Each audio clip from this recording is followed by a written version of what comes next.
I'm looking forward with this podcast that we can have religious leaders who are allies, who are also pro-human rights, justice for all, human rights for all, and not being selective.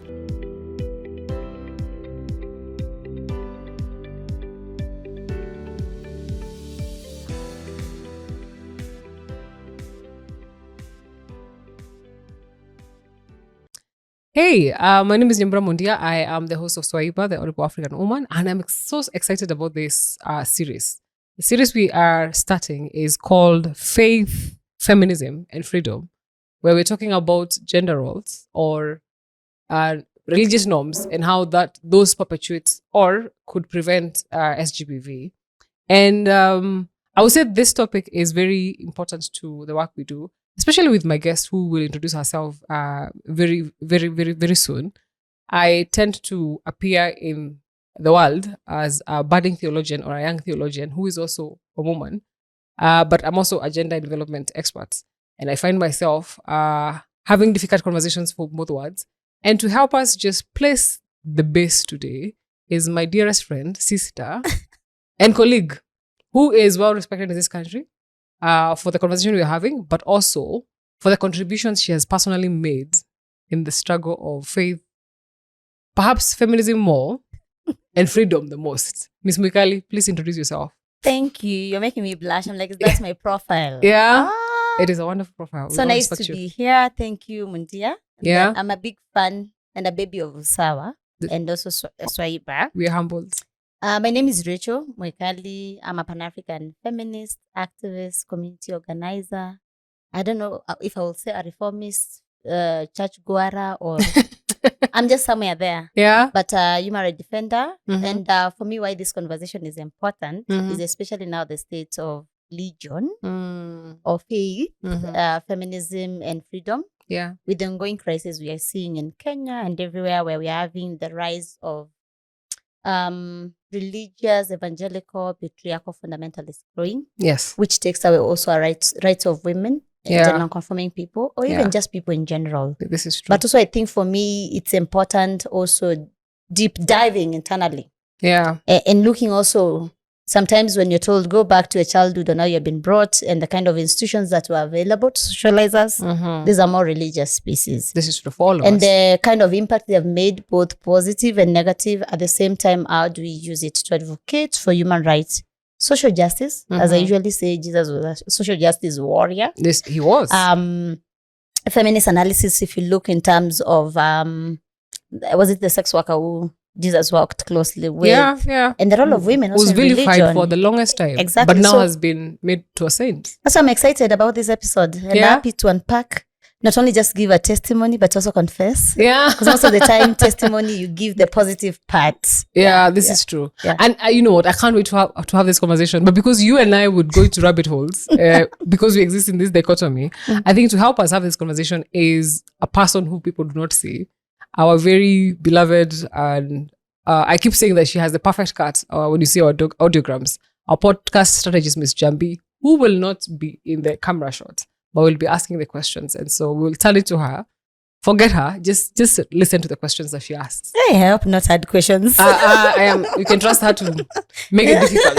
I say she gives us And grief. disclaimer to the feminists, don't throw shades and to the activists and the public. But anyway, it's about revolution and also just having a personal reflection of the topic, what faith and feminism means to us. And also, I guess it's also creating a place for difficult conversations, so to say. Yes. Yeah. Thank you, guys. Let's start with those personal reflections. So starting with our guest, Mwikali, please share your personal story, your journey in faith. Interesting. Growing up in Mathare, and the way I said, in most of the also informal settlements, the quote unquote, what is seen to be public, it's private institution, like a church or community institution that are supported also by religions.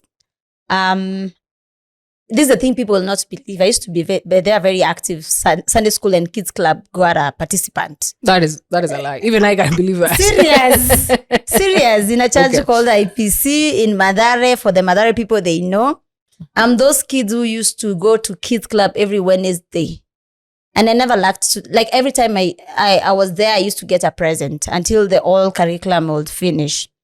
And I used to be in this, is it choir? But Monday, you'll not believe this. Serious. Okay. In fact, like it's 2 weeks ago, I was discussing with my colleagues. So now I used to sing those songs like Mwanamke Msamaria alikwenda kisima. You even have a voice for the church. Maji kupata maji. Yesu kapitia pale kisimani kamwambia. You can imagine. So don't have a disclaimer. Guys, I am pleasantly surprised. Anyway. But growing in that kind of a space, I believe, and to be honest, we were shaped in a different way that is also positive and beautiful. It created a community for most of us. This is true. It created a community for most of us, especially the young girls also and the women that we are all of us together in CGHRD or Pussy Power. They used to be part of that community. Yeah.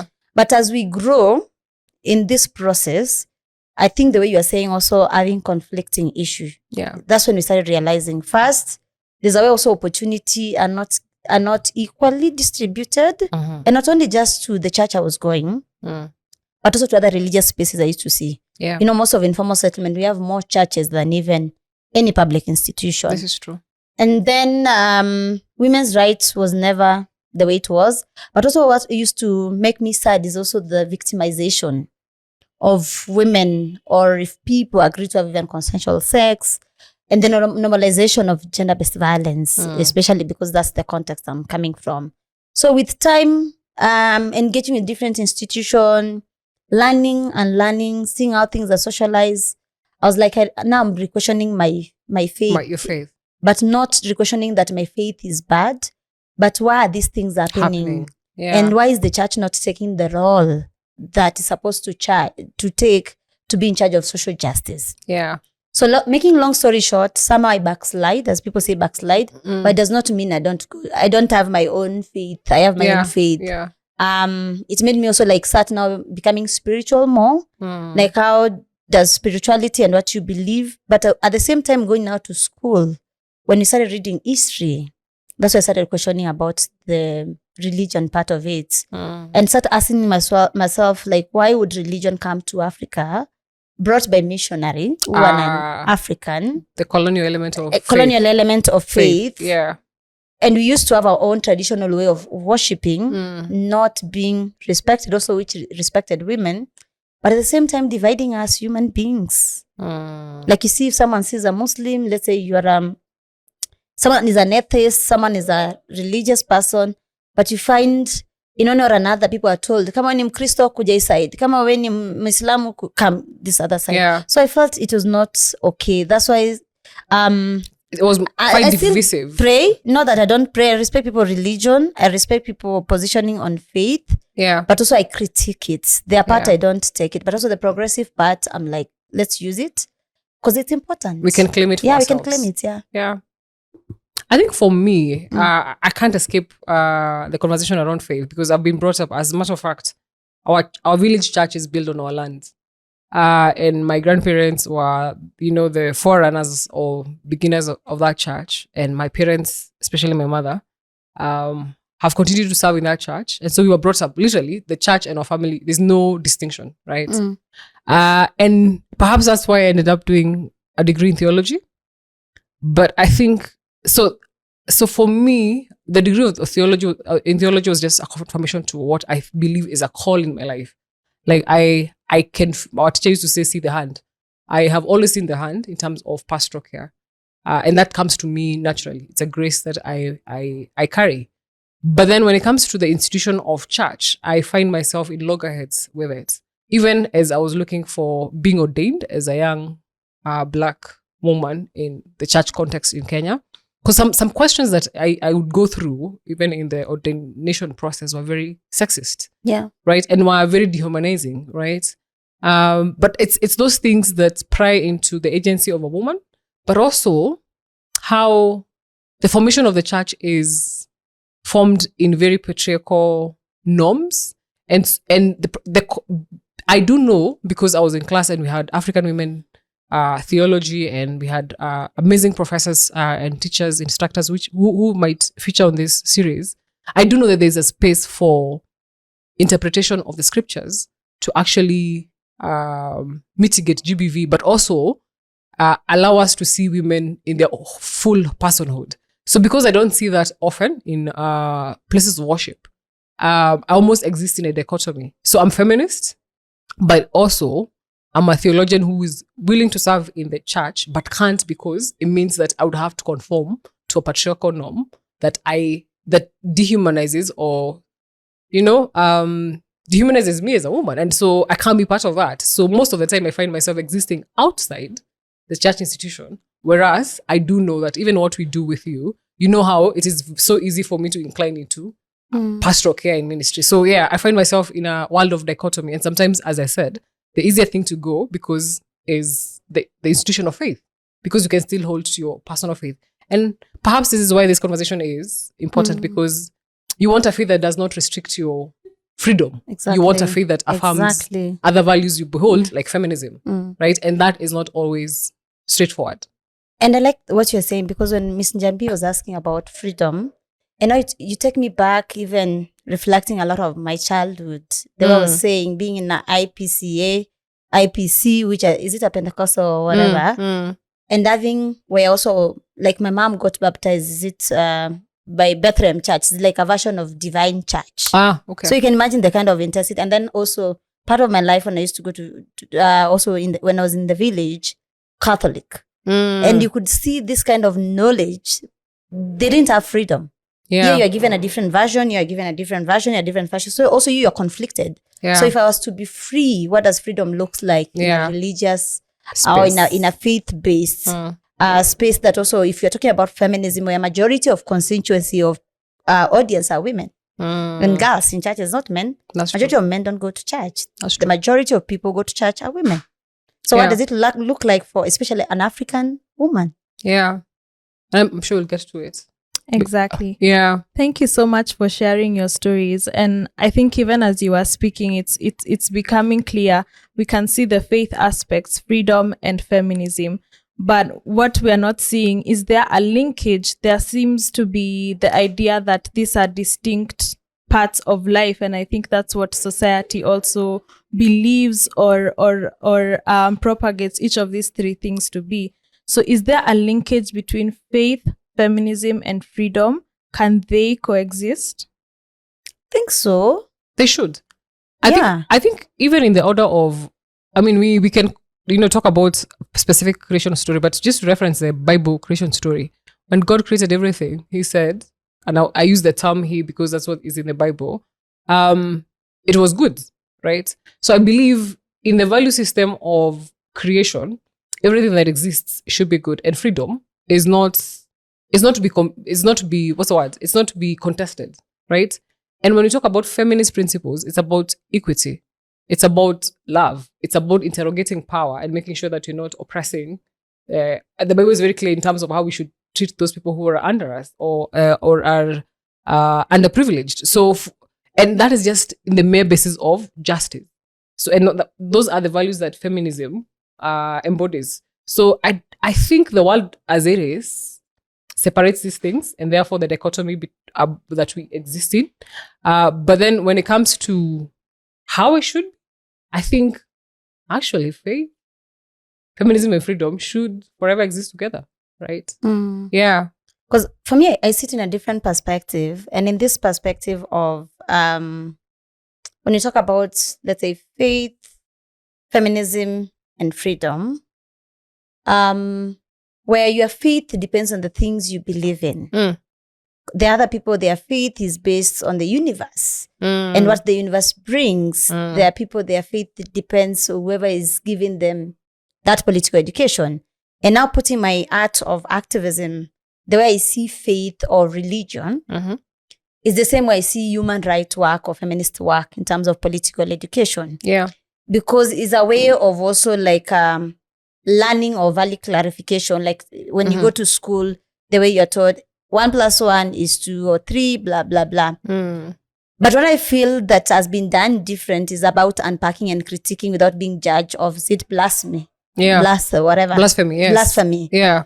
Like if, for example, we can have a part of whereby you are told it's okay to be religious or to have faith, but also feel free to critique That's the true. same way within our own space. There should be a place on for feminism, conversation. Yeah. we can say not all of us are in the same level of our feminisms, but we know clearly women's right is human right. Intersectionality is important. So the same should appear for faith and feminism, that they are indivisible, but also it can be indivisible in such a way that your faith is not my faith and your faith That's is true. not my faith. But how do we reach to this ground that you're not being able to judge because of the choice issue? Because you remember when we had the conversation with the religious leaders in Mathare on discussing even access to safe abortion. Their different understanding of safe abortion or abortion was different. This is true. Some religion felt it's okay. Some religion felt it's not okay. Some religion felt domination. Like when you do it to this level, there's no like a consensus. So I think it's also like, to be fair, that the faith base should not be having like one marking scheme fits for all. This is true. Because that's fundamentalism. Yeah, because also if you see what is going on now in Kenya, where we are seeing religious leaders and people, as much as they know the way I was saying majority congregants being women, but it's the war on our bodies. It's the war on LGBTQ. It's the war on human rights. Yeah. Which shouldn't be, it works closely. Like the role of the church before was to, if the vulnerable to be supported. Our God is not a judging God. Our universe should not be judging to us. But if we are having the space that we're saying that this is better than this one, that's a problem. Then we'll not merge to the feminism part of liberation. Yeah. And it means our freedom will be had. We should be in a space where we agree. You're a feminist. You have your own faith. It's okay. Yes. You have chosen your faith. It's okay. You don't want to go to church. It's fine. But the point is that human rights should be violated. Yeah. And I know you can say it better. No, I can't say it's better. I think what you make me think about is that I truly know that how even how we conceive God as male. That's why I was hesitating referring to God saying as Satan he. is female. I don't think they've claimed We resist Satan. that one. We resist that one. So I think we tend to claim the seductress or the temptress as female, however that is. But I think one of the things that does is affect the agency of women. So then, in relevance to the conversation as we're speaking it now, is that we realize that when the humanity of women is questioned, so they do not have autonomy or agency. So questions around economic resilience or autonomy in itself, questions around uptake of sexual reproductive health services, questions around inheritance are interfered by the religious norms that we see. And sometimes it's simply because we are caring for what you call a colonial interpretation of the scriptures. Yeah. But also that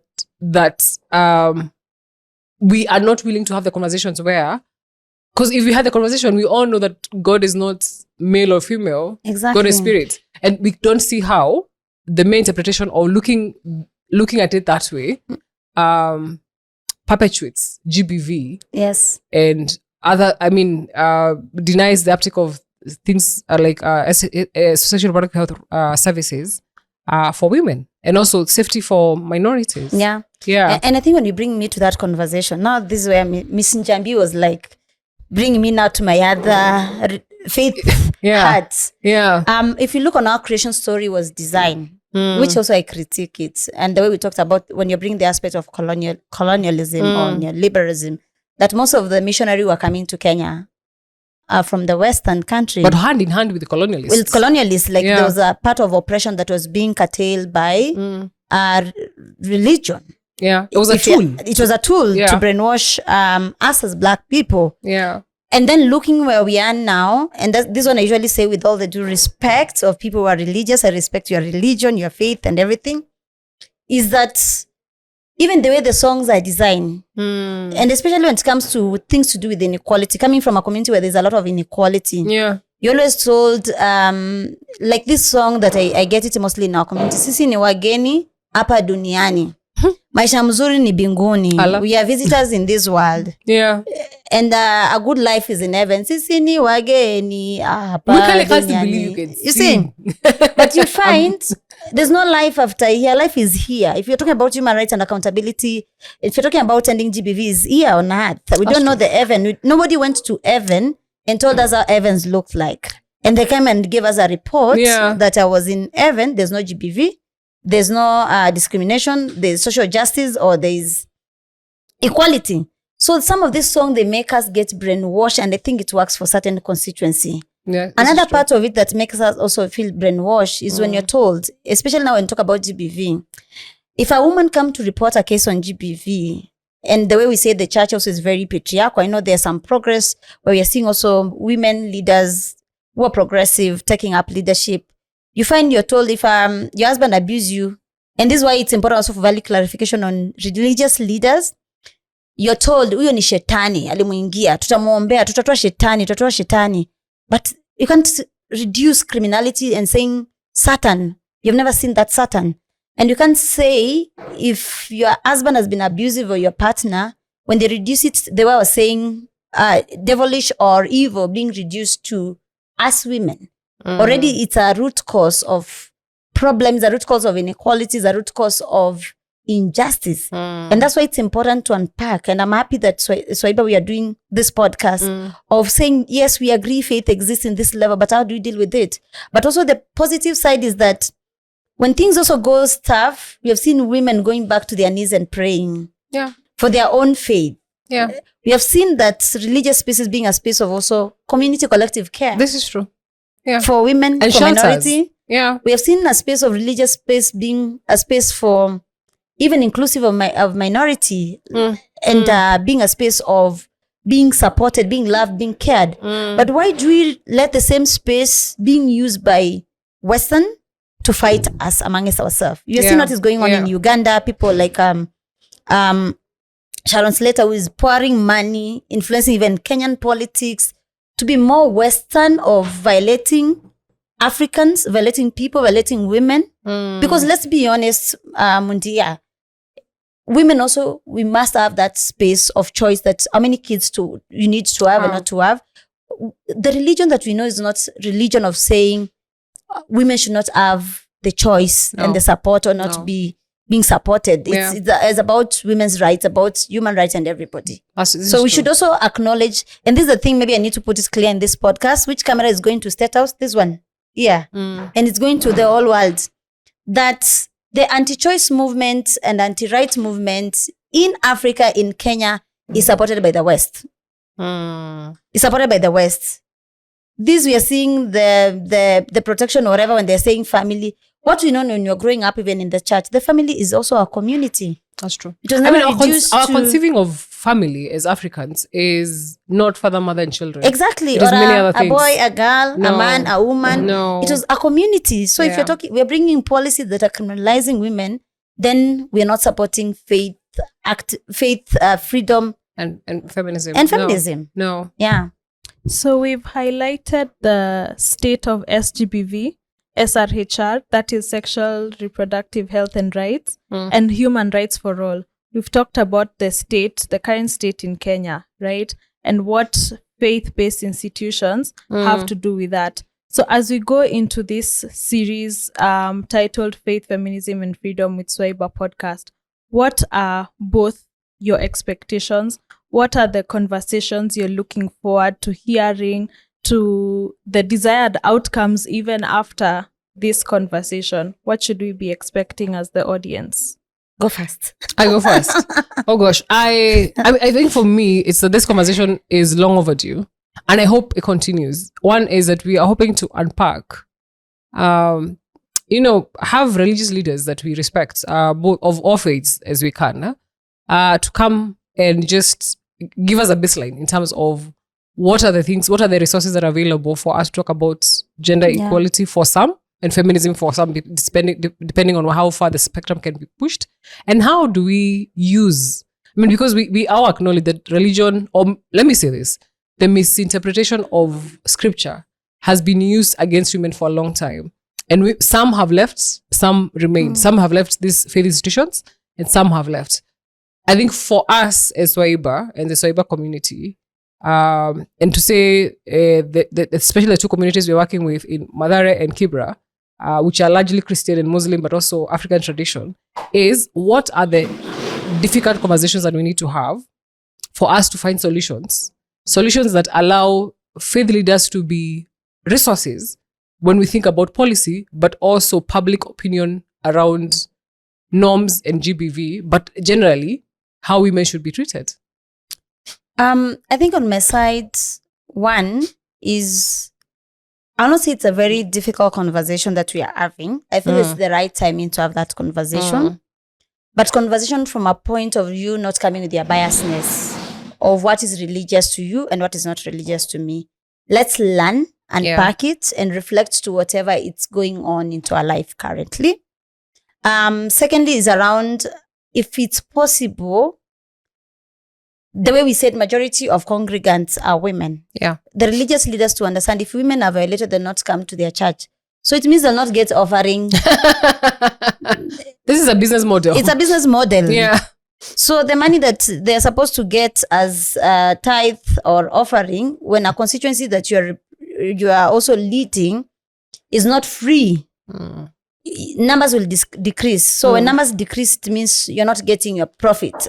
Because that's how we say it's religion. Business, yeah. It's business. I'm talking now as in terms of their business model. Yeah. But at the same time, understanding that we need to acknowledge and start having discussion on how do we unpack patriarchy in religious spaces. Yeah. And how do we study the power around it. At the same time, ensuring that the way we said whatever is going on right now, I'm looking forward with this podcast that we can have religious leaders who are allies, who are also pro-human rights, justice for all, human rights for all, and not being selective. Because that's the issue. I'm finding people are selective. It really hurts me seeing religious leaders organizing, saying, if an LGBTQ person, you should be murdered. And if you look in the Bible, but the Bible does not say you judge. The Bible does not say you kill. No. We are all human beings. We are all, even the congregants who come to the churches are also from LGBTQ community. So, but why are we not saying, I'm not saying, why are we not critiquing the men who are unfaithful to their partner? Yeah, we pick or and the choose. men who are beat their wives? But now you pick and choose, which shouldn't be the case. I think it's the high time we just have this conversation also with the religious leaders. And I look forward to continue working with most of them. Yeah. We can't change the institution of religion, but we can change the individuals leading those institutions. Yeah. And by change the norms. Yeah. Exactly. Yeah. But at the same time, also, for us to have this conversation that how do we unpack decolonization of religion? Because I know many people don't like that. Yeah, it becomes very messy. It becomes, are you saying without we don't have feeling education? Judged. No, people start saying, must we, drop education? Exactly. Must, those things, yeah. And me, I've traveled a bit. I've had that privilege of traveling. When I go, the people brought Christianity to Kenya. They don't go to church and their life also goes well. It's like I give this example, and if Miss Njabi can give me this time. You find, for example, you have been angry, you have no money for food. And Miss Mundia here, you are with Miss Mundia in the same matatu, and then she drops 1,000 bob. And you pick that 1,000 bob. One will say it's a miracle because I got 1,000 bob, I did not have money for food. The other one will start blaming God. Why did I lose that 1,000 bob? Moral lesson in this story. Viewers, when you talk about feminism and faith. Think around it. Someone will say, no, I feel bad, God, I've lost a K. Someone will say, thank God, there's a miracle, nimeokota 1,000. So we can't say this person is better than this one, but giving an opportunity where I usually say confession is better than testimony, because testimony you select what looks sexy, what looks good. Like a place where you're able to say, this is me in my own darkness, in my own light, but I'm a human being and I deserve to be loved, to be respected, but to be cared. So religion be in the forefront to end gender-based violence, sexual gender-based violence, be in the forefront to support human rights for all, be in the forefront to support feminism. Because feminism makes faith thrive. This is true. Faith makes feminism thrive in whatever you stand for. Yeah. So a challenge to us, even for those of people who don't go to church like me, but we have our own faith. Yeah. Yeah.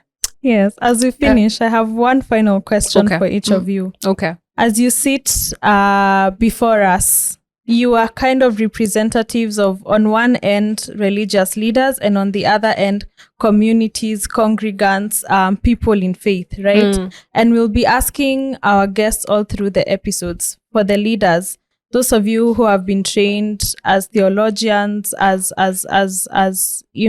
men and women of God, in these training schools, what needs to change for us to change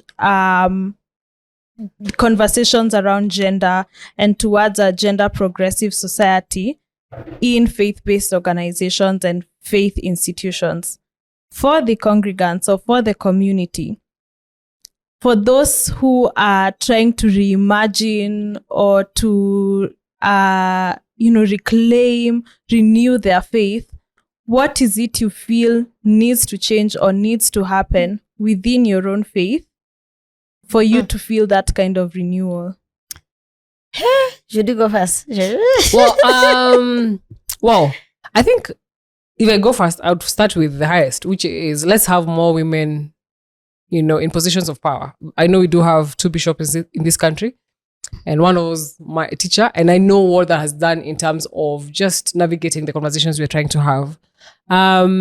Secondly, I think we need to be relevant. The Christ was relevant to the context, right? When people were hungry, he fed. When people were sick, he healed. I think there's a need for us to answer to the context that we find ourselves in, and we find ourselves in a context where gender equity and having conversations around gender and non-conforming persons is necessary in terms of how we interpret the law, the rule of the law. And I think for us to avoid the conversation is doing our communities a disservice because they're looking for leadership. But also, let's have places where we examine our biases as people so that those are not showing up in how we interpret scripture. I think on my side, it's okay to be not sure of where you are in terms of your own faith, but at the same time, it's okay to find yourself. But I'm also dreaming where a part of these classes where, Mundia, you attended, also it can be some part of session with human rights teaching. I'm not sure if it's being taught or not. Not having a one lens of a single story that we're only interpreting the Bible we interpret differently. And the person maybe wrote the Bible, wrote it based on their own interest and biasness, you see. So having that space that we are seeing inclusivity and intersectionality of the teachings and trying to see what the Bible says, vis-a-vis also what is the rule of the law, but at the same time using it for the benefit of our own community. Because in most of the time, if you're not offering leadership like the way we are seeing the country, the faith-based, they have failed us, if you ask me, in Kenya. The faith-based have failed us. We have seen people like Sapit being part of this forefront of conversation. I'm not seeing any women. What does it mean? Automatically, the way religion is designed to fail women. That's what I'm saying. But at the same time, the way religion is designed, because also we can't deny some women feel comfortable to heal their heart through faith. We can't discredit that. Some feel they heal their heart through religious spaces that are more convened in terms of African culture and values, like the shrines, the Mogumo tree, and Kamba, some from the Kilume side, that's their faith. You can't change it, yeah? So how do you see the intersectionality that brings both what we call, the way they criminalize us, the Western ideology, but preserving the African ideology? Because also what the faith-based currently is doing, and I know also there's a lot of innovation around it and seeing how do you bring young people, you can't discredit that human rights, gender equality has to be paramount in this discussion. Feminism has to be paramount in this discussion. And we can't move for them to thrive and everybody in decision-making. When women are not free, when everybody is not free, you're not all free. And religion will never be free. Because at the end of the day, feminism is about freedom. It's about social justice. It's about also bringing a society that we know moving forward, they have a place they need to feel respected. And in most of the cases we have seen is that when people don't feel home at church, they'll come to our own spaces. How do we collaborate with religious leaders? Yeah. Please come to us. We work together. And working together without judging. Yeah. But standing for human rights for all. That's like one clear message I can just say. Because the way things are going, and I think majority have observed, there's also decline people going to church. With our generation, people nowadays, they don't care. So if it means they don't care, in few years to come, us will be in your positions. I'll be pastoress, feminista, Rachael Mwikali. Pastoress. I love my own congregation, which we have. Yeah. Because some space of the church have failed people. If they can find comfort in our own space, so we need to work together and ensure that we stand for our women to be free and our communities to be free without being judged. Because we are not God. Who are we to judge if that God exists? And at the same time, we all believe in a Messiah that we have not seen. If we have seen that Messiah, who will we believe? So also believe in feminism. You're seeing feminism. You're seeing practicality. COVID is feminists who are saving this country, activists. So you can't discredit what you're seeing and what you're experiencing. Thank you. I think for me, to end this conversation, and thank you so much, Mwikali, is the work Mwikali and I do just by collaborating, because there are spaces she will find difficult in interrogating, and there are spaces I find difficult or limitation in interrogating. So I think faith bodies or faith institutions must not exist with as antagonistic to feminist institutions or spaces. I think we could collaborate, because I think in that, because one of the things that I love, and I think Bell Hooks says on, is that feminism, if you forget anything else that feminism does, it's that it interrogates power. Yes. To be life-giving. Yeah. And it's the same with Christianity or male faith. However we interpret the Bible or the Quran or other holy scriptures, it is about making sure that life is perpetuated and people are living well and people are living in abundance. So I think for me, this conversation is very important, and I hope we realize that we do not have to exist in conflict, and that we can actually collaborate for the betterment, just not only for women and gender non-conforming persons, but for the whole humanity. Yeah. And I think maybe the last point I'd like to add is around resourcing. This conversation need a lot of resourcing when you talk about feminism and faith. Yeah. Which the result, I'll say it's feminism, faith, the result is freedom. Freedom, yes. So it needs more resourcing on resourcing grassroots feminists who are working the ground, because now they're working directly. Yes, because other than the nuances of both on the both sides. Because also they're the mobilizer of people in the faith-based. This is true. When people need people to be saved, as the faith people say, which also want the faith people to be saved to join feminism. That's true. For us to get freedom, it's the grassroots feminists they use, the grassroots women they use. Yeah. So for us to win, like if people want Swaiba to win or Pussy Power to win, they need to resource equally and resource long term, not short term, because the work already you have started doing together. For it to get an impact result, not thinking where is the proposal, what do you need to do. Yeah. First, it needs to be locally funded by the people. That's true. Because also, like we see, the work is done locally also has impact. But at the same time, someone who has an interest has to do like a core funding for this work to thrive. To continue. And I'll quote the way Black Feminist Fund says that fund us like you want us to win. Don't support us, even the local people, or like the same way we do financing in the religious spaces. You see someone saying, I'll give you a laptop, I'll give you a computer, a pastor will move you from grassroots to aluminium apartments to Karen, the seed palette, to helicopter, is an example. So the same way investment you're putting on faith with no conditions, let's put it on feminism for us to win, for us to get this freedom. You can't resource more faith and resource less feminism and expect freedom. It's impossible. This is true. It's impossible. From a lived experience, it's impossible. Yeah. So if you want both to thrive the way I say, and I know maybe people disagree with me, you can also fight capitalism with money and organizing better with numbers, but also with resource. And resource, they are saying, it depends what level.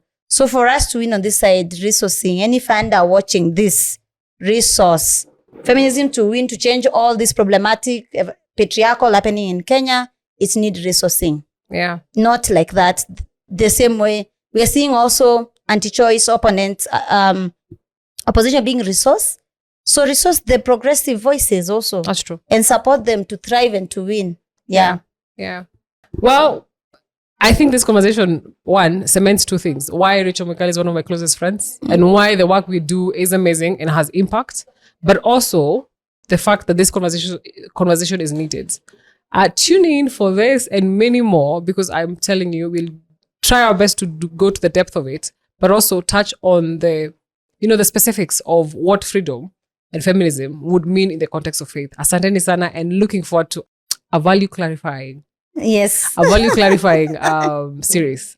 Asanteni.